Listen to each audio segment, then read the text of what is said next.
कायर बनने से बेहतर है मर जाना। कायर होने से मर जाना बेहतर है। उम्मीद है आपने ये कहीं सुना होगा। ये सिर्फ एक डायलॉग नहीं है, ये इन विश्व प्रसिद्ध सैनिकों का आदर्श वाक्य है।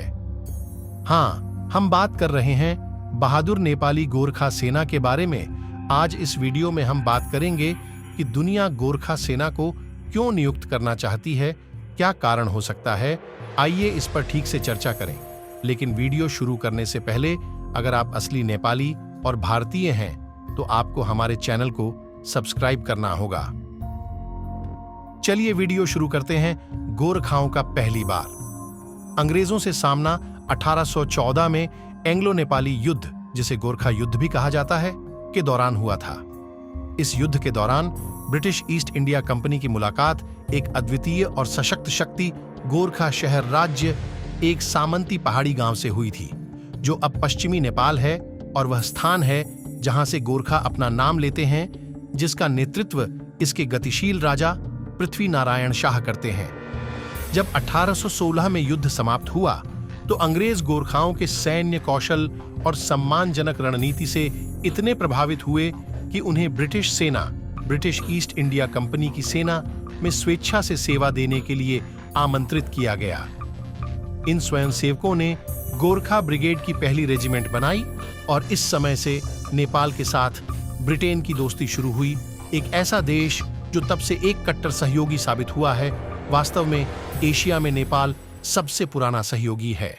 ब्रिटिश झंडे के नीचे भारत में शांति बनाए रखना गोरखा सैनिकों के लिए 1817 में पिंडारी युद्ध के साथ शुरू हुआ और गोरखा सैनिकों को पहला युद्ध सम्मान 1826 में भूटपोर में मिला था।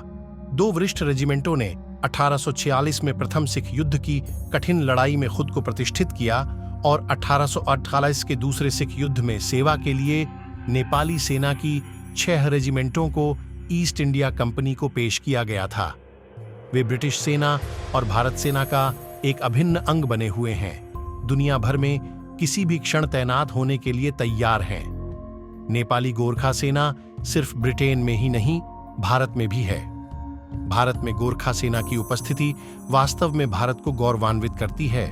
अनेक वीर गोरखा सेना ने भारत भूमि के लिए अपने प्राणों की आहुति दी थी। भारत, पाकिस्तान और चीन के बीच कई बार लड़ाई होती है, लेकिन हर बार जीत भारत की होती है और उसका कारण बहादुर गोरखा सेना होती है।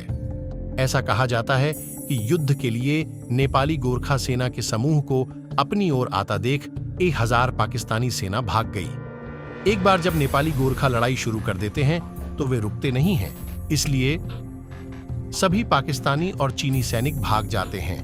गोरखा सेना इतनी खास क्यों है, क्या आप जानते हैं? यदि नहीं तो चलिए चर्चा करते हैं। गोरखा कुकरी चाकू नेपाल का राष्ट्रीय हथियार रखने के लिए प्रसिद्ध हैं। कुकरी 18 इंच का घुमावदार चाकू है। कोई भी गोरखा खुकुरी के बिना युद्ध में नहीं जाता। गोरखाओं के लिए खुकुरी कमाना सम्मान की बात है और वे इसे हल्के में नहीं ले रहे हैं। ऐसा कहा जाता है कि जब भी कोई गोरखा अपनी खुकुरी खींचता है तो उसे खून का स्वाद चखना चाहिए, अन्यथा उसका मालिक उसे उसके म्यान में वापस करने से पहले खुद से खून खींच लेगा। यहां तक कि चीन भी चाहता है कि नेपाली गोरखा सेना भारत के साथ युद्ध करे, लेकिन नेपाली गोरखा इतने खास और अच्छे हैं कि वे चीन के साथ शामिल नहीं होते हैं। नेपाली गोरखा सेना ने भारत के लिए कई बलिदान दिए हैं। आज भारत नेपाली गोरखा सेना के कारण ही शक्तिशाली है। भारत को सीमा मुद्दों और अन्य मुद्दों पर नेपाल को नुकसान नहीं पहुंचाना चाहिए। यदि भारत नेपाल को नुकसान पहुंचाने की कोशिश करता है तो सबसे पहले भारत को नेपाली बहादुर गोरखा सेना द्वारा दिए गए बलिदान के बारे में सोचने की जरूरत है, अन्यथा भारत बहादुरी से नेपाली गोरखा सैनिकों को खो देगा। एक बार जब भारत ने इन बहादुर गोरखा सेना को खो दिया तो चीन और पाकिस्तान जैसे शक्तिशाली देश से युद्ध जीतना लगभग असंभव है।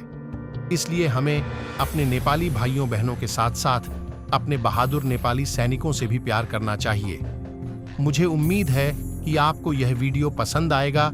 अगर आपको यह वीडियो पसंद आया तो कृपया इस वीडियो को दूसरों के साथ साझा करें ताकि अन्य लोग नेपाली गोरखा सेना की बहादुरी को जान सकें।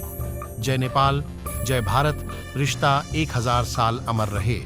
मैं उम्मीद करता हूँ आपको वीडियो अच्छा लगा होगा। अगर आपको वीडियो अच्छा लगा हो तो वीडियो को लाइक करना, नीचे कमेंट सेक्शन में कमेंट जरूर करना और अपने दोस्तों के साथ भी शेयर करना। और अभी तक हमारे चैनल को सब्सक्राइब नहीं किया है तो चैनल को भी सब्सक्राइब